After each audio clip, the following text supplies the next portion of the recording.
Assalamualaikum dan selamat sejahtera cikgu ucapkan kepada semua kelas, semua pelajar kelas 3 Siantan, 3 Cempaka, 3 Kenanga. Okey, bersama cikgu lagi, Cikgu Mariam binti Abdul Rahim, guru sejarah awak. Hari ini cikgu nak sambung semula berkenaan dengan bab 1 perkara 1.2 iaitu faktor kedatangan kuasa barat ke negara kita. Kita masih lagi ada dalam bab 1 iaitu kedatangan kuasa barat. Kita akan tengok apa yang ada berkenaan dengan faktor kedatangan kuasa barat ke negara kita. Tapi sebelum tu cikgu nak kita sama-sama dulu mengingat semula apa yang kita dah pelajari pada minggu lepas. Kita tengok kalau minggu lepas kita dah sentuh berkenaan dengan 1.1 kestabilan dan kemakmuran negara kita. Kita ingat sikit. Yang pertama kita dah tengok bagaimanakah sistem pemerintahan dan struktur sosial di negara kita ketika dulu. Kemudian kita dah tengok apakah hasil bumi dan juga hasil alam yang ada di negara kita yang sebenarnya menjadi faktor penarik kepada kuasa barat. Kemudian kita tengok bagaimanakah sistem ekonomi di negara kita. Kita dah tengok berkenaan dengan perdagangan dan pelabuhan. Kita dah tengok berkenaan dengan timbang, sukat dan juga ukur. Kita tengok juga berkenaan dengan mata wang yang ada di negara kita. Sistem percukaian dan yang terakhir sekali kita ada kegiatan keintelektualan iaitu yang cikgu dah jelaskan berkenaan dengan pendidikan formal dan juga pendidikan tidak formal. Okey. Okey, bermula minggu ni cikgu akan mula bagi tugasan pada awak semua iaitu tengok dekat sini, sediakan satu buku atau test pad. Yang siapa yang tak ada buku boleh guna test pad, tapi cikgu galakkan awak guna buku panjang tu lah untuk menulis nota dan latihan. Awak tengok keperluan ataupun apa yang ada kat rumah awak untuk kita gunakan. Okey. Kemudian cikgu nak awak buat nota ringkas berkenaan dengan penerangan yang cikgu dah buat dalam slide show ni. Okey. Berdasarkan slide yang cikgu bagi, penerangan yang cikgu bagi, awak buat nota ringkas, kemudian awak perlu menjawab soalan. Kalau minggu lepas, minggu ni kita masuk perkara 1.2. Hari ni cikgu akan bagi awak soalan berkenaan dengan perkara 1.1. Okey, tengok, baca soalan dekat sini. Kemudian jawab dalam buku ataupun test pad yang ada dekat rumah. Okey, soalannya, kedudukan pelabuhan yang strategik membawa kepada perkembangan kegiatan perdagangan di negeri-negeri Melayu. Soalan A, senaraikan 3 pelabuhan tersebut, 3 markah. B, jelaskan sistem sukatan yang digunakan di pelabuhan-pelabuhan negeri-negeri Melayu, juga 3 markah. Dan C, cadangkan cara yang boleh dilakukan untuk meningkatkan lagi kegiatan perdagangan di pelabuhan negara kita, 4 markah. Soalan C merupakan soalan kebat. Okey, soalan C ni awak tak jumpa dalam buku. Awak kena fikir sendiri. Ada masalah, boleh tanya cikgu. Okey? Baiklah. Cikgu tak nak buang masa.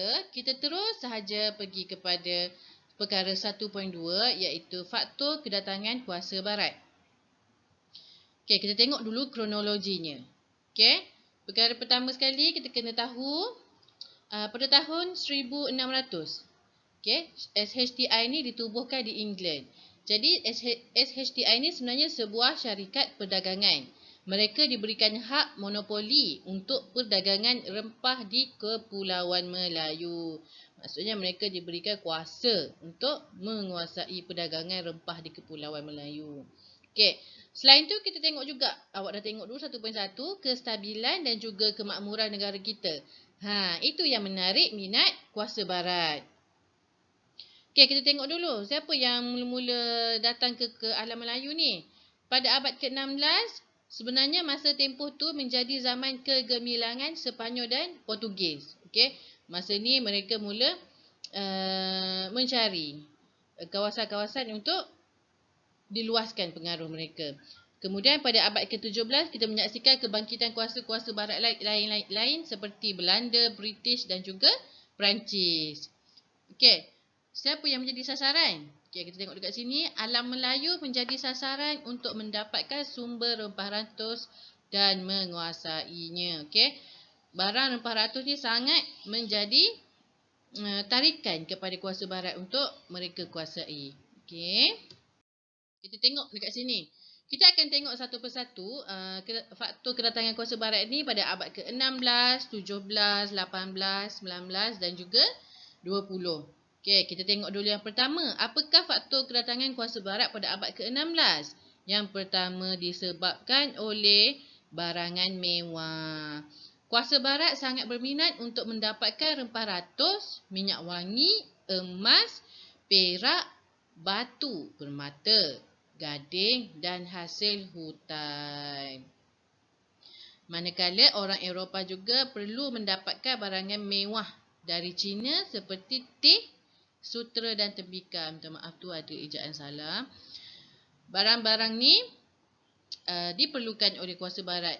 Okey. Kemudian kita tengok apakah faktor lain. Faktor kedua ialah pusat pengumpulan barang. Sebagai tukarannya, negara China mahukan emas, perak, biji timah dan rempah ratus yang boleh didapati di Kepulauan Melayu.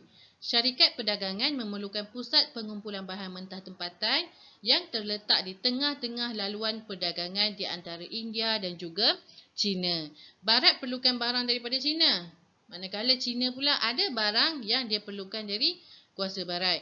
Jadi dekat mana nak dapat barang-barang ni?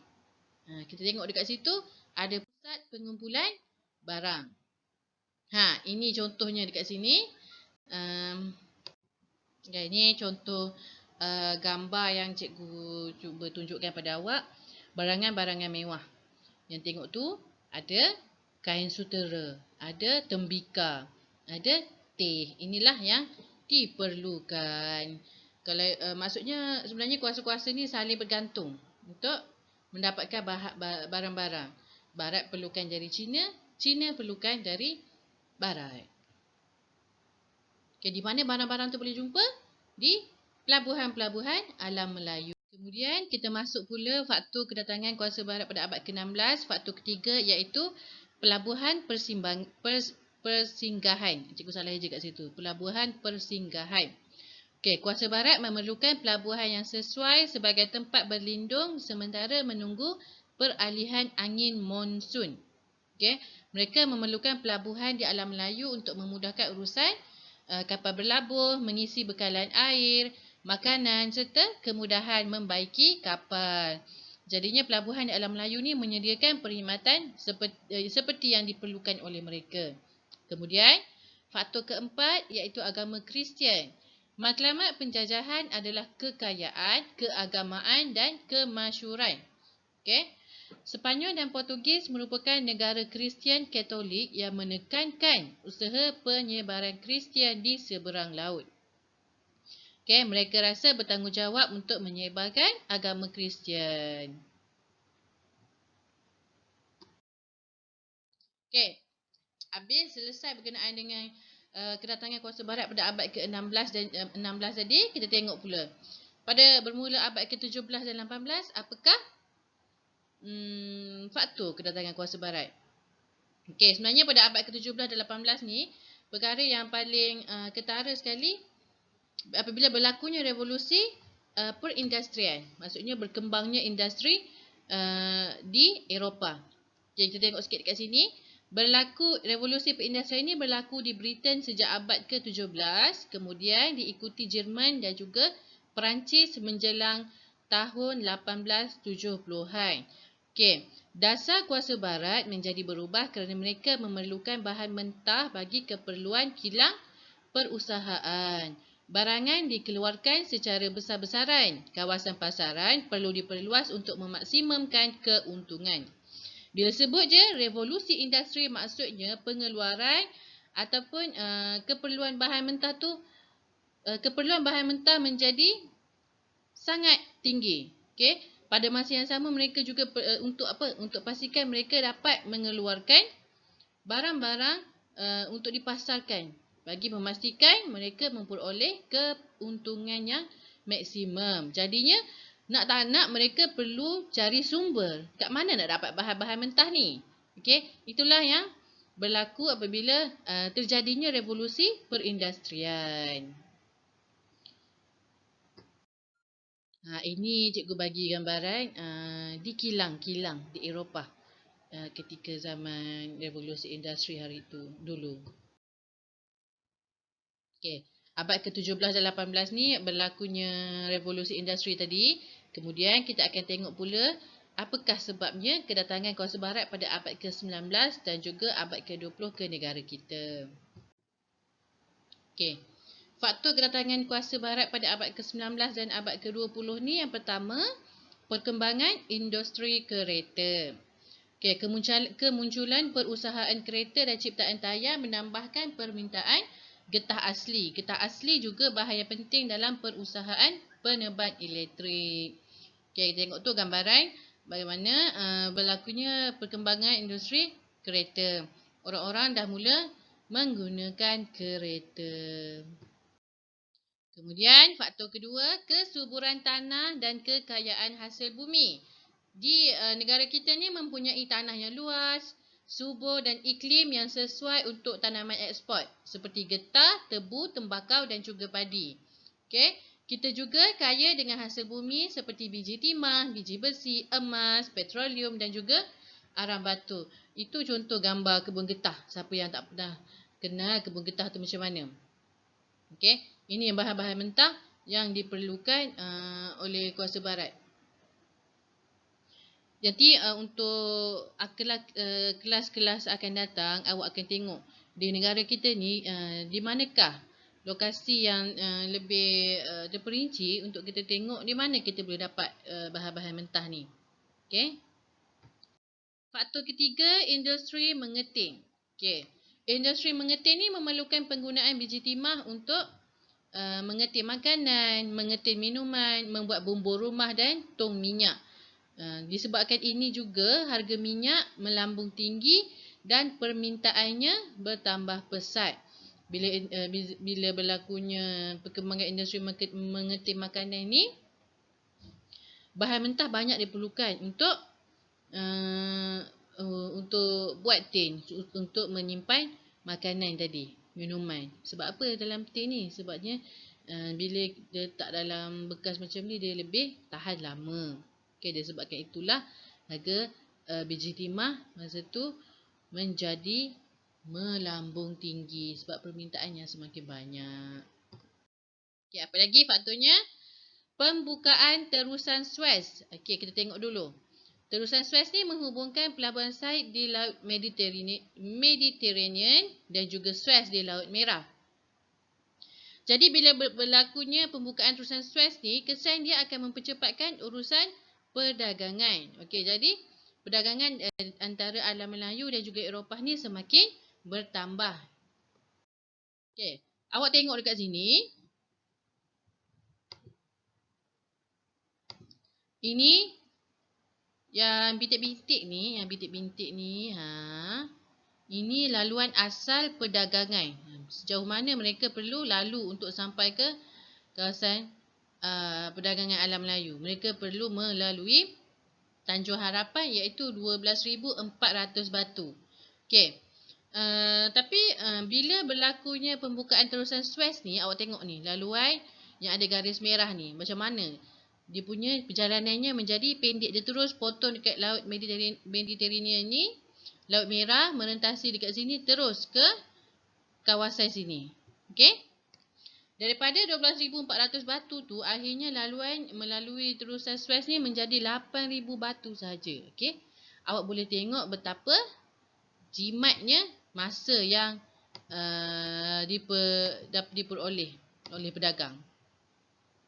Okey? Seterusnya kita tengok penciptaan kapal wap. Faktor kelima, penciptaan kapal wap yang dicipta pada abad ke-19. Apa kepentingan kapal wap?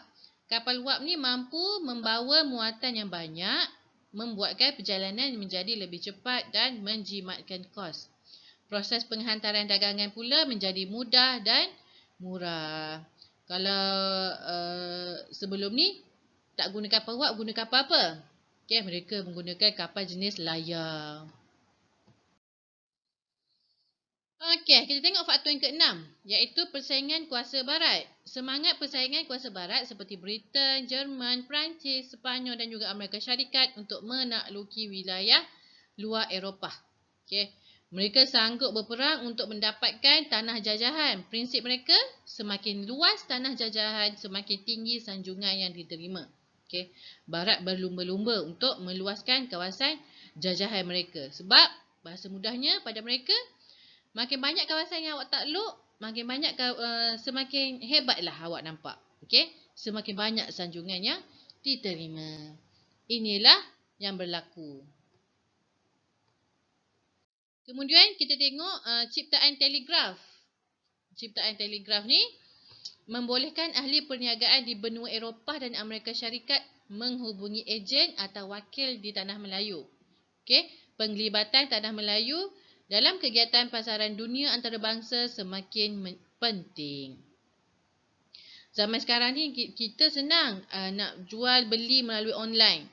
Ada handphone, ada internet. Zaman dulu awalnya tak ada, tapi bila berlakunya penciptaan telegraf ni, dia boleh memberi kesan kepada kegiatan pasaran antarabangsa ni. Okay. Ada kabel yang dipasang untuk memudahkan komunikasi antara mereka.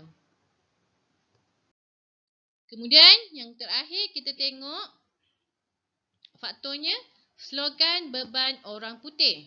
Okay. Kuasa barat berhasrat menyebarkan pengaruh dan tamadun mereka. Mereka beranggapan bahawa peradaban mereka lebih baik. Okay. Slogan beban orang putih ni bermaksud mereka merasakan bahawa mereka bertanggungjawab untuk memberi kesejahteraan kepada kawasan yang mereka jajah. Okay. Ada satu muslihat yang digunakan oleh Perancis, iaitu tugas menyebarkan tamadun yang dianggap mundur. Okay. Pada mereka, kita ni mundur. Jadinya untuk macam mana nak jadi maju? Caranya dengan mengikut cara mereka. Okey, selesai 1.2 faktor kedatangan kuasa barat. Kita tengok tadi, kita ulang kaji sikit. Kita ingat semula, okey. Pada abad ke-16 tadi kita tengok apakah faktornya, iaitu barangan mewah, pusat pengumpulan barang, pelabuhan persinggahan dan juga agama Kristian. Kemudian pada abad ke-18, 17 dan 18 berlakunya revolusi industri. Kemudian pada abad ke-19 hingga 20 berlakunya perkembangan industri kereta, kesuburan tanah dan kekayaan hasil bumi, industri mengeting, pembukaan terusan Suez, ciptaan kapal wap dan persaingan kuasa barat. Selain itu ada juga faktor ciptaan telegraf dan slogan beban orang putih. Inilah yang menjadi faktor-faktor kedatangan kuasa barat. Okey. Selesai awak menonton video ni, awak boleh, kalau ada yang tak faham, boleh tanya cikgu. Okey, insya-Allah kita akan jumpa lagi pada kelas akan datang.